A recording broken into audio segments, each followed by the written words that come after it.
eux, ils ont voulu supprimer l'Église, mais ils n'ont pas réussi. Tous les évêques, voilà, ont été arrêtés et mis en prison dans la nuit, comme je vous ai dit, de 28 au 29 octobre. Et c'est comme ça pratiquement que a commencé le calvaire, le chemin de croix de notre Église. Bonjour et bienvenue dans Les Voix de l'Orient, un programme de l'œuvre d'Orient. Avec aujourd'hui le père Mihail Marina, prêtre gréco-catholique roumain, curé de la paroisse Saint-Georges à Paris.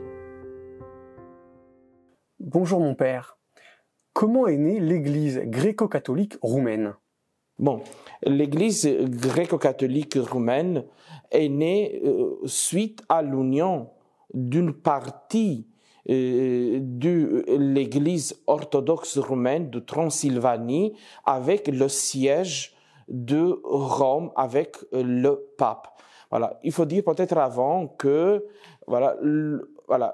Roumanie, après la séparation de l'Église, de l'Église qu'on l'appelait après catholique et orthodoxe, en étant plus proche de Constantinople, elle est restée sous le chapeau du patriarcat de Constantinople, avec l'inchristianisation des Bulgares, des Russes. Voilà, on a adopté, c'était le rite byzantin qui était présent sur tout le territoire de la Roumanie d'aujourd'hui. Mais même l'Église, elle s'est séparée en 1054, comme on le sait bien, mais toujours dans l'Église, il y a eu le désir de l'unité de l'Église. Et c'est pour cela qu'on sait bien qu'en 1439, il y a eu le concile de Florence-Ferrara, où tous les évêques du monde chrétien, on pourrait dire, du monde oriental, du monde catholique, occidental, ils se sont réunis et ils ont mis en scène comment on pourrait refaire l'unité de l'Église. Et à ce moment-là, voilà, l'Église d'Occident, elle a voulu des orientaux qui accepteraient une union avec le siège de Rome, de reconnaître 4 points qu'on les appelle aujourd'hui florentines. Voilà, je peux les énumérer. Voilà, d'accepter le primat du pape, qui était la chose la plus importante. Après, d'accepter la dogme du purgatoire. Le filioque, qui veut dire que l'Esprit Saint, il procède du Père et du Fils. Même, on n'avait pas l'obligation de l'inclure dans notre credo, mais il faudrait l'accepter comme dogme. Et le 4e, d'accepter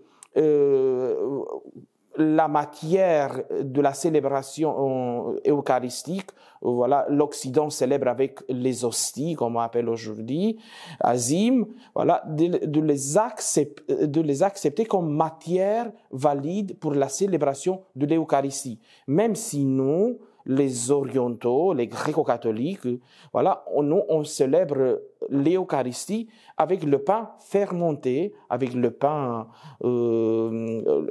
qu'on utilise, voilà, même pour manger, même si c'est un pain préparé de notre façon. Pas comme on le prend pas de la boulangerie pour célébrer la messe, mais c'est un pain qui est préparé pour une personne normalement nommée par la communauté. Et avec ce pain, mais qui est bien un pain aux levures, qui est avec lequel nous on célèbre la messe. Voilà, les orientaux qui auraient voulu entrer en communion avec le Saint-Père, ils devraient accepter les 4 points florentines. Et les évêques orientaux, en partant de ce concile Ferrara-Florence, voilà, ils étaient unis pratiquement.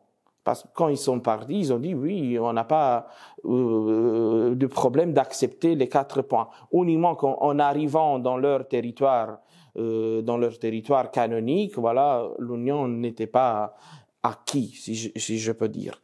Et depuis déjà ce moment-là, au sein de l'Église, il y a eu voilà ce désir, voilà ce désir de Christ que tout soit un, comme toi est avec moi. Et c'est comme ça que l'Église a toujours porté le désir de l'unité. L'union de notre Église avec Rome, voilà, on part, ils ont rempli ce désir de l'unité. Et c'était les démarches pour cette union, ils ont commencé par un évêque orthodoxe à l'époque d'Alba Iulia, voilà, en 1697, qu'ils ont commencé les démarches pour refaire l'unité, mais ces démarches ont été abouties uniquement en 1700 avec un autre évêque qui est venu après, qui s'appelait Monseigneur Athanasie Angel, qui a accepté les 4 points desquels je viens vous parler et qui s'est uni à Rome, et comme ça est née ce qu'on appelle aujourd'hui Église gréco-catholique roumaine, qu'on appelait à l'époque pas Église gréco-catholique roumaine, c'est bien après qu'il y a eu ce nom pour la nommer, mais au début s'appelait simplement Église unie. Église en signifiant que l'Église unie à Rome. Quelle était la situation politique à cette période? La Transylvanie était une principauté. Voilà, c'était pas la Roumanie d'aujourd'hui qui c'est uniquement dans 1918 qu'il y a la grande unie des trois principautés auxquelles l'Église gréco-catholique a eu un rôle décisif, je pourrais dire. Mais c'est uniquement la principauté de Transylvanie qui avait son évêque à Alba Iulia, c'est plus ou moins au milieu, pour vous situer géographiquement, c'est au milieu de la Roumanie, qui a fait cette adhésion de s'unir à Rome.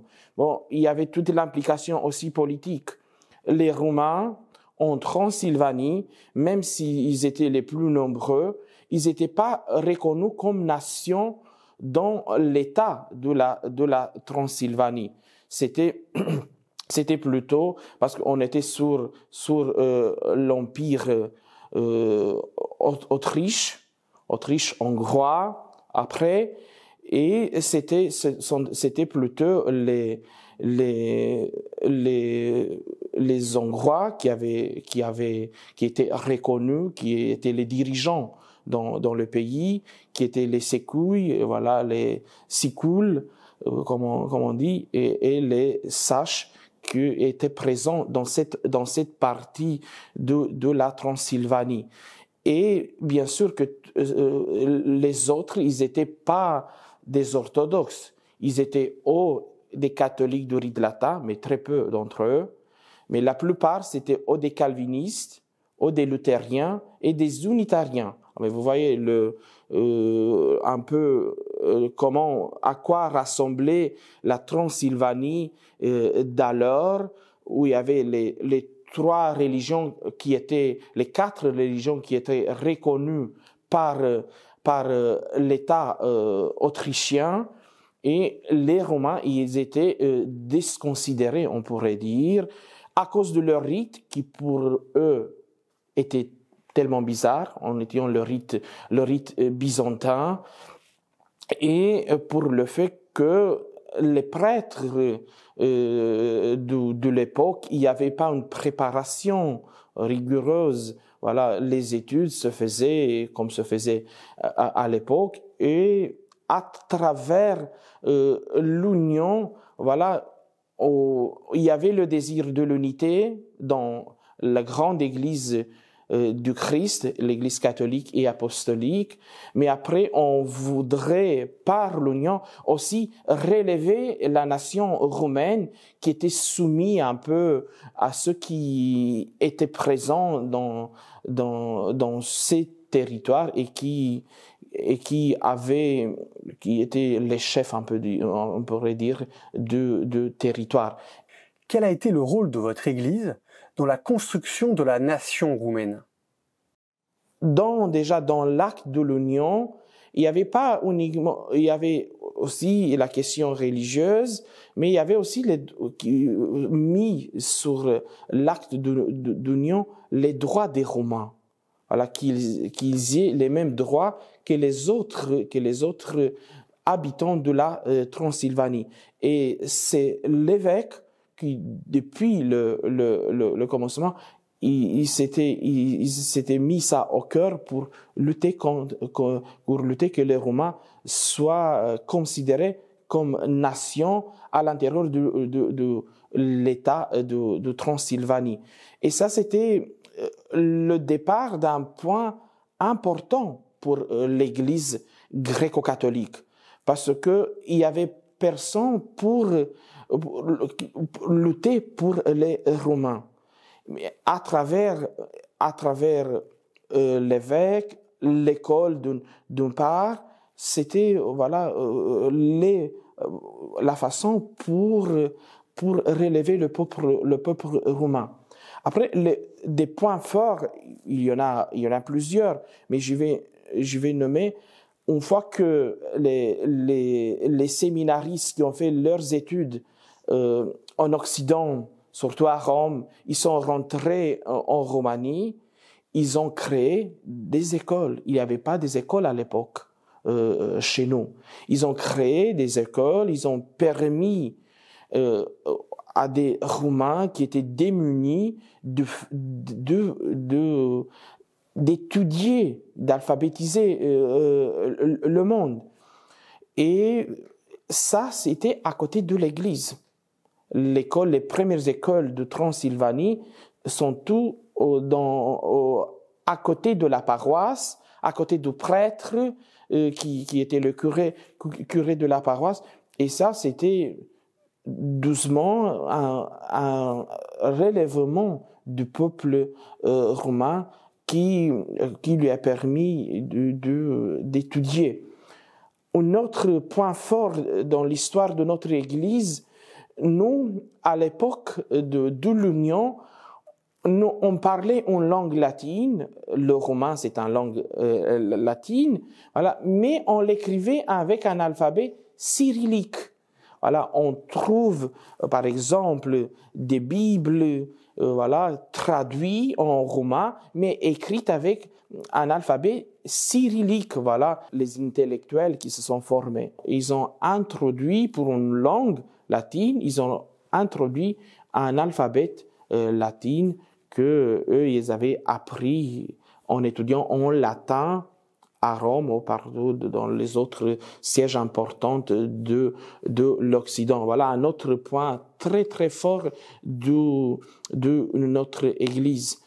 C'est au sein de notre Église finalement que se fait ce changement qui est en cours jusqu'aujourd'hui. Voilà, qui après s'était éteint sur toute la Roumanie. Et si je peux oser encore dire un point très important pour notre Église, c'était le concours qu'elle a porté pour l'unification de 3 principautés. Parce que c'est pendant déjà la Révolution 1848, voilà, c'est à ce moment-là que le désir national a commencé à se révéler dans les 3 principautés, Transylvanie, Moldavie et la Valachie, au sud de la Roumanie.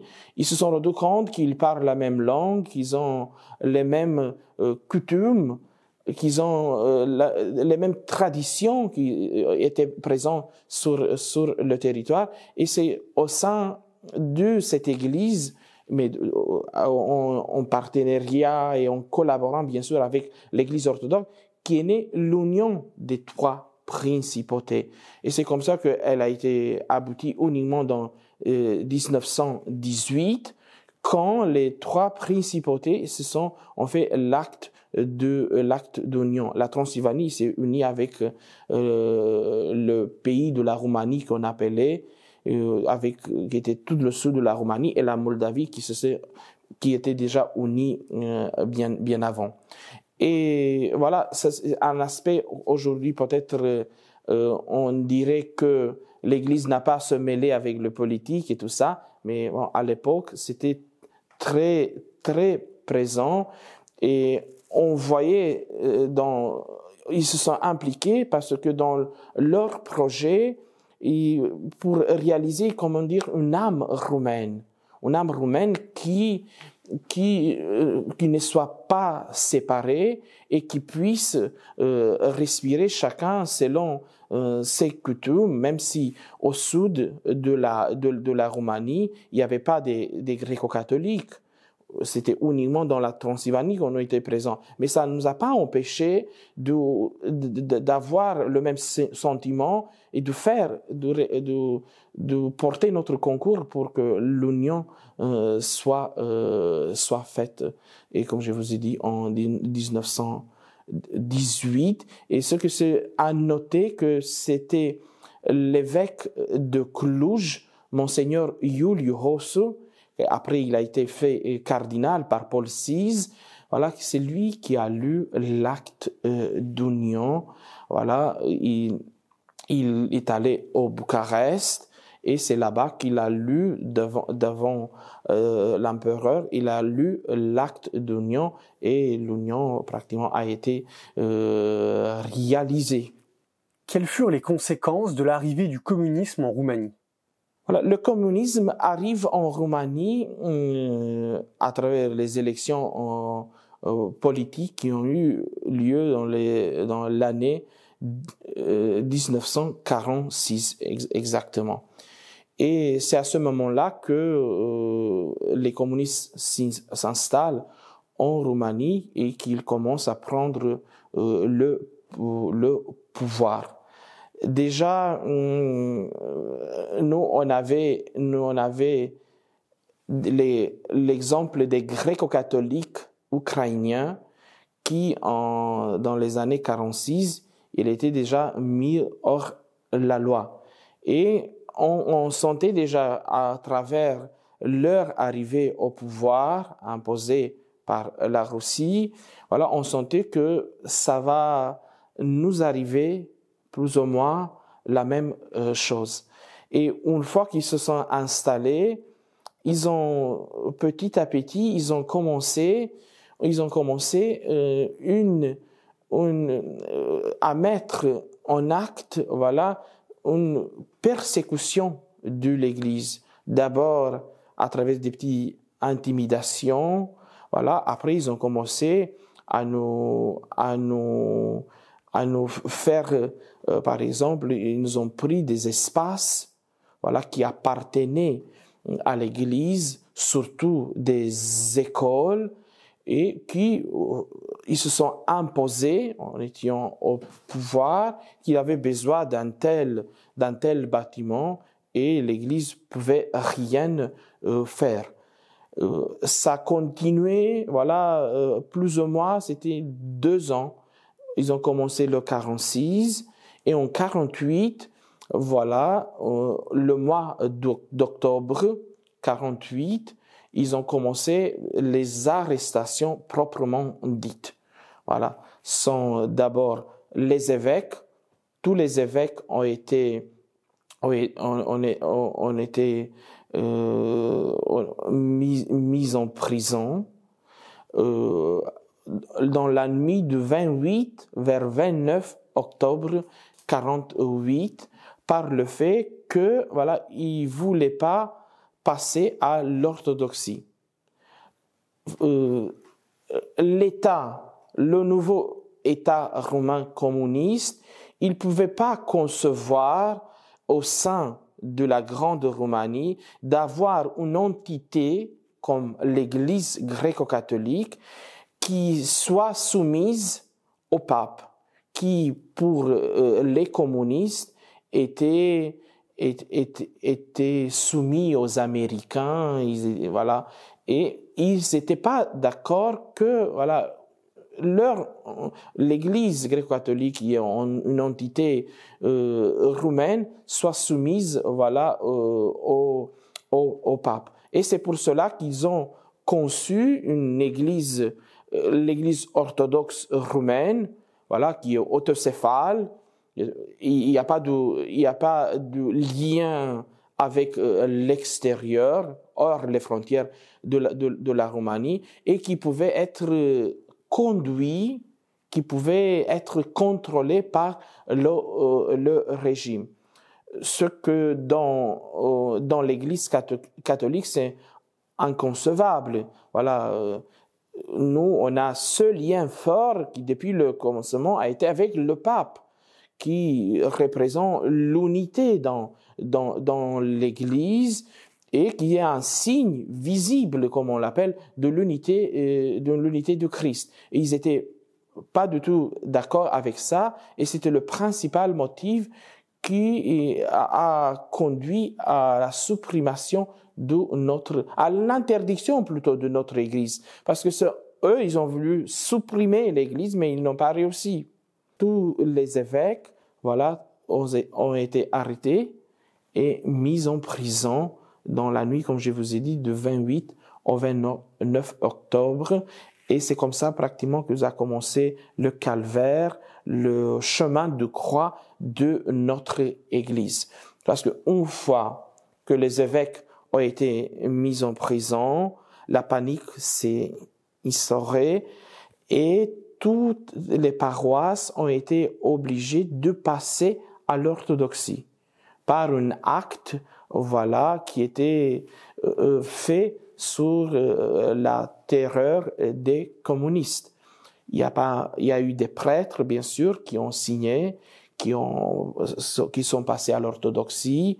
Vous vous rendez compte, nous, on avait beaucoup de prêtres mariés avec des familles, avec des enfants qui, sur l'oppression des communistes, ils ont accepté de passer à l'orthodoxie. Mais il y a eu énormément de prêtres qui n'ont pas voulu céder, qui n'ont pas voulu rompre le lien avec Rome et qui ont accepté de passer par les prisons, mais n'ont pas accepté de renier leur foi. Tous les évêques, des prêtres, les vicaires généraux sont allés en prison et en 1er décembre 1948, il y a eu l'acte que le gouvernement communiste il a fait pour indiquer la suppression de l'Église gréco-catholique. Et on n'avait plus le droit à l'intérieur de la Roumanie pour laquelle l'Église a beaucoup œuvré, on n'avait plus le droit d'exister. Et ce que c'est qu'à 30 ans exactement, parce que la grande union de la Roumanie s'était fait le 1er décembre 1918, 30 ans après, ceux qui ont lu, comme c'était le cas de notre cardinal Iuliu bienheureux maintenant, qui a lu l'acte d'union de la grande Roumanie, 30 ans après, il se retrouvait emprisonné dans des conditions quasiment inconcevables parce que il était considéré pas des bons Roumains. Tout ce qui était soumis à une autre entité hors frontières n'était pas considéré comme des bons Roumains. Et c'est comme ça qu'a commencé le calvaire de notre Église. Et les 7 évêques qui ont été emprisonnés, ils sont tous morts entre les années 50 et 70. Tous les 7, voilà, ils ils ont été béatifiés par le pape François le 2 juin 2019 à Blaj. Voilà. À Blaj, leur martyr, à travers cette béatification, leur martyr a été reconnu par l'Église et il a été relevé au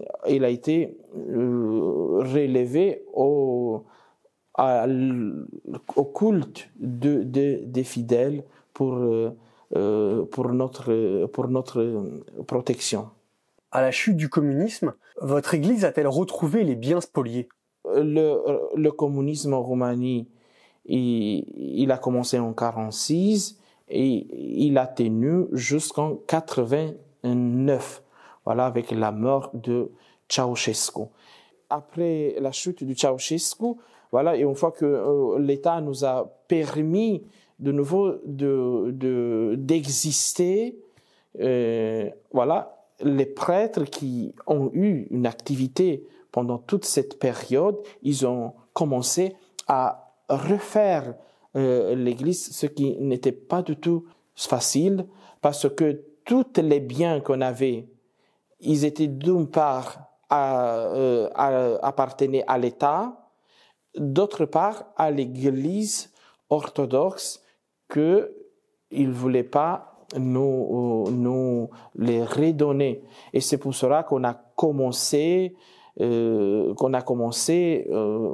en justice pour récupérer des biens, mais on a pu récupérer dans les 30 ans déjà passés, peut-être on a récupéré uniquement 15% de ce que l'État nous avait pris, voilà, au moment de l'arrivée du communisme. C'est pour cela que les prêtres, ils n'ont pas eu le choix, voilà, ils devaient se mettre d'une partie à rassembler les fidèles gréco-catholiques qui avaient encore l'âme, même s'il y avait des années qui sont passées, quasiment une génération qui est passée par la clandestinité, et d'autre part, de commencer à construire des églises. Voilà. Dans la plupart des communautés qui existent aujourd'hui, gréco-catholiques, surtout en Transylvanie, où on est toujours présent, on a dû construire nos églises parce que voilà, nos frères orthodoxes, ils ont pas voulu nous les redonner. Mais on a fait tout ça à travers l'aide, voilà, que l'Église d'Occident nous a donnée, la France à travers l'œuvre d'Orient, à travers tant d'institutions de l'Église d'Occident. Il nous a donné vraiment de l'aide pour construire et pour pouvoir donner à l'Église l'allure qu'elle avait autrefois. Où l'Église gréco-catholique est-elle implantée aujourd'hui?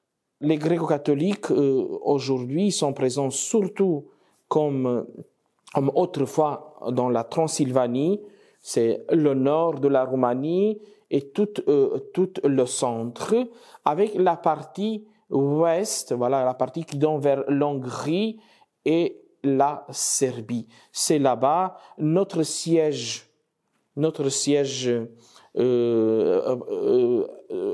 l'archevêché se trouve à Blaj, que c'est bien au milieu de Carpates, au milieu de la Roumanie. Et après, il y a tous les diocèses de Cluj-Gerla, qui se trouve à Cluj-Napoca. L'autre à Oradea, se trouve à Oradea Mare, c'est sur la frontière avec l'Hongrie. L'autre à Lugoj, que c'est pas très loin de Timișoara, et l'autre à Maramureș, qui a son siège à Baia Mare, ça c'est au nord de la Roumanie. Et depuis un peu plus de 10 ans, il y a maintenant l'évêché Saint-Basile le Grand de Bucarest qui a été érigé par le Saint-Siège et qui s'occupe des fidèles qui se trouvent au sud de la Roumanie. Ça, c'est concernant la Roumanie. On a un autre évêché depuis les années 1987 aux États-Unis, à Canton, où il y a eu une présence gréco-catholique et des paroisses. La diaspora gréco-catholique, voilà, qui a commencé à exister alentour après la Deuxième Guerre mondiale. Elle était présente à Paris, à Rome, à Munich et à Bruxelles. Sont les 4 grands points où il y avait une existence gréco-catholique, voilà, depuis ce temps-là. Voilà. Après la chute du communisme et après les nouveaux immigrés économiques, elle s'est beaucoup élargie. On a 70 paroisses, la plupart en Italie, surtout vers le nord de l'Italie, en Autriche, en Allemagne. Voilà. À Bruxelles, il y a toujours une paroisse. À Londres, ici à Paris, en Espagne, en Irlande, toujours une paroisse. Comme vous voyez, il y a la diaspora occidentale, elle s'est beaucoup agrandie après la chute du communisme et avec la nouvelle immigration économique qui sont arrivées dans les diverses villes desquelles je vous ai parlé. Quelles sont les difficultés à vivre sa foi en diaspora? Bon, le grand défi quand tu te trouves hors de territoire, c'est que sont les distances. Voilà. Ici, par exemple, en France, on est une paroisse personnelle avec un territoire très très vaste. Voilà. Et les fidèles, pour pratiquer leur foi, ils doivent parcourir des kilomètres et des kilomètres pour arriver là où on célèbre et pour être présent à la messe et aux différentes actions de la paroisse, de la communauté. Après, c'est une question aussi de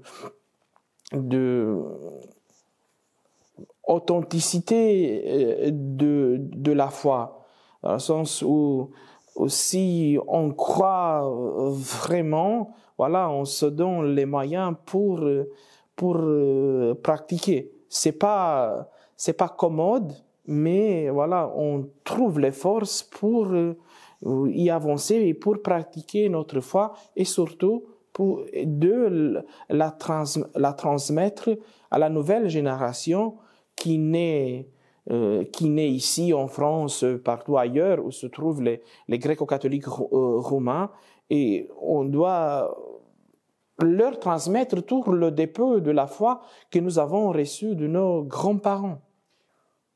Pouvez-vous partager un temps typique de la liturgie byzantine? Par exemple, la Semaine Sainte. Voilà, c'est le vendredi saint, par exemple. Nous, on a ce qu'on appelle l'enterrement de Jésus, que c'est une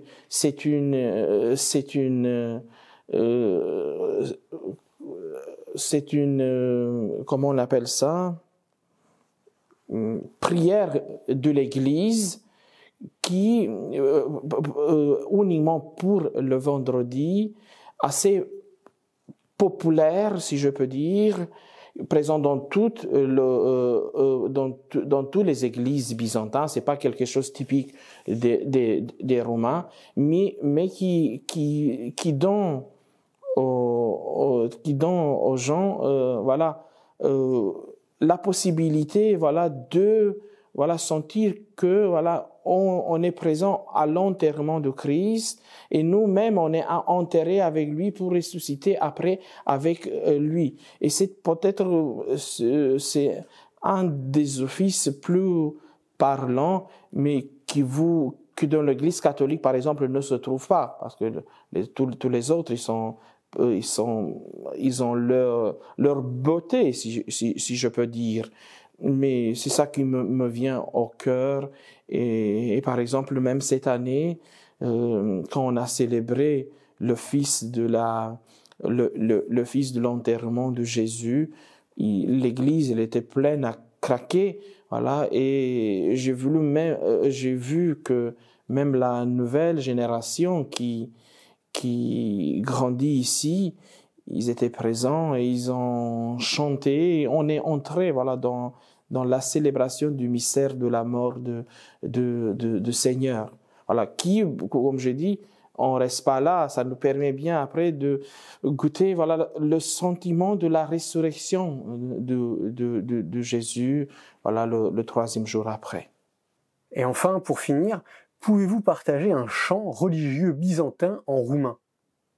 Je vais chanter un chant simple, mais qui est très connu en Roumanie et on le chante pendant les offices liturgiques. Cu noi este Dumnezeu, înțelegeți neamuri și vă plecați, căci cu noi este Dumnezeu. Auziți toate neamurile, cu noi este Dumnezeu, înțelegeți neamuri și vă plecați, căci cu noi este Dumnezeu. Amen.